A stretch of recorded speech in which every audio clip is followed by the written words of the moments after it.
My name is Michaela Twite, and this is my presentation for Kim Schaefer's C101 Fall Semester 2021. Today I will be answering the question, what is grit? Grit is defined as passion and perseverance. Psychologist Dr. Angela Duckworth takes it a step further by adding, for long-term goals.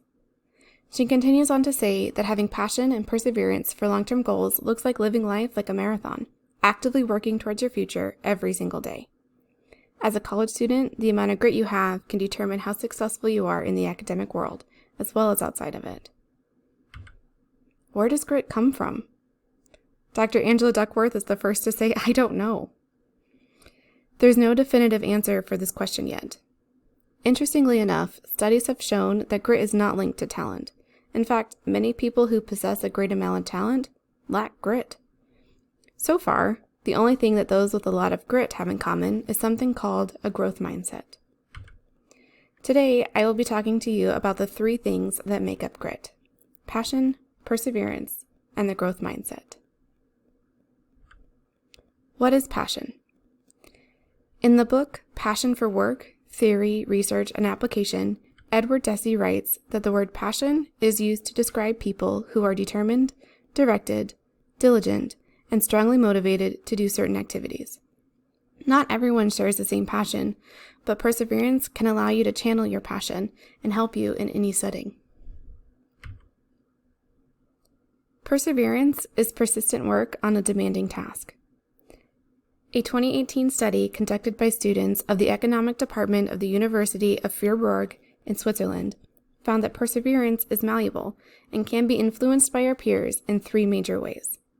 First, students who are being watched by their peers are less likely to give up when completing a difficult task. Secondly, students are still more likely to persevere through a difficult task after watching a humble student be successful. Lastly, if a proud and boastful student succeeds first, other students watching and engaged in that same task were more likely to give up. Before we talk about the growth mindset, I first want to talk about its adversary, the fixed mindset. In his TED Talk titled The Power of Belief, Eduardo Brancio compares the fixed mindset to the growth mindset. Someone who has a fixed mindset believes that intelligence and talent are fixed and unchangeable.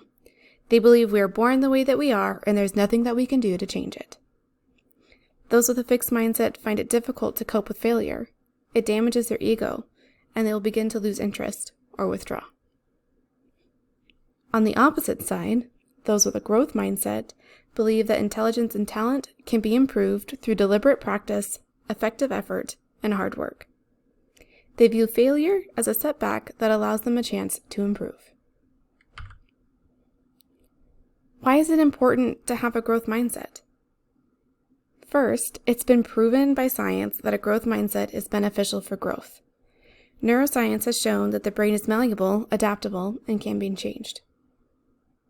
Having a growth mindset can also be beneficial when confronting social issues. With a growth mindset, conversations can be had between two opposing groups that lead to peace and compromise. Studies have also shown that for specific skills, those with a growth mindset improve and surpass those who have a fixed mindset in that same area. Lastly, having a growth mindset is the key to building grit. Now that we've talked about what makes up grit, I'd like for us to take the next couple of minutes to complete Angela Duckworth's grit assessment. Click on the link below and open it up in a new tab.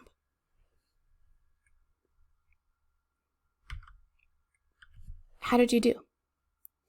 If you scored lower than you'd hoped, don't worry. I have good news. This is not the end. You now know that you have space to grow.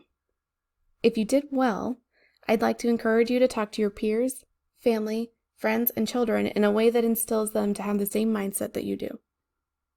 Talk to them in a way that praises the process they use to make these achievements and their goals, not just about their talent. Did you notice earlier that I said passion can be channeled and perseverance can be influenced, and that because of the growth mindset, neuroscience has shown that the brain is malleable and can be changed? If you aren't there yet, and you want to be, I have 3 last things for you. First, trust the science. Both Dr. Angela Duckworth and Dr. Dweck have been able to show just how much the growth mindset impacts the learning of students. Secondly, learn how to practice diligently and how to apply effective effort. Lastly, and most importantly, take a look at your underlying beliefs. Does your inner voice have a fixed mindset? When you reach a setback, does it say, "I can't do it"? If it does, I challenge you to respond with a growth mindset voice and say, "Yet."